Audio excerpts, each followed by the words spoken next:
ರಾಜ್ಯ ಹಿಂದುಳಿದ ವರ್ಗಗಳ ಆಯೋಗ ಸೆಪ್ಟೆಂಬರ್ 23ರಿಂದ ರಾಜ್ಯಾದ್ಯಂತ ಕೈಗೊಂಡಿದ್ದ ಜಾತಿ ಗಣತಿ ಸಮೀಕ್ಷೆ ಕಾರ್ಯ ಕೊನೆಗೂ ಅಂತ್ಯಗೊಂಡಿದೆ.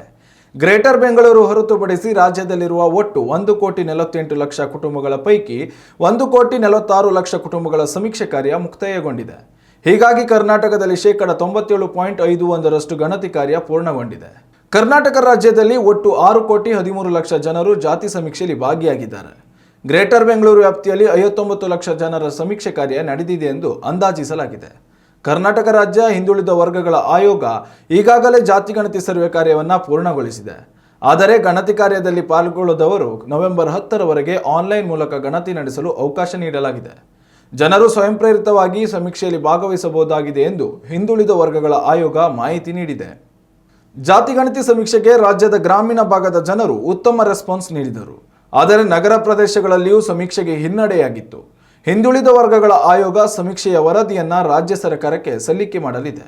ನಂತರದಲ್ಲಿ ಸರ್ಕಾರ ಈ ವರದಿಯನ್ನು ಜಾರಿಗೊಳಿಸುವ ಕಾರ್ಯವನ್ನು ಮಾಡಬೇಕು. ಈ ಹಿಂದೆ ಆಯೋಗದ ಅಧ್ಯಕ್ಷರಾದ ಜಯಪ್ರಕಾಶ್ ಹೆಗ್ಡೆ ಅವರು ನೀಡಿದ ವರದಿಯ ಅನ್ವಯ ಮೀಸಲಾತಿಯನ್ನು ಘೋಷಿಸಿತು.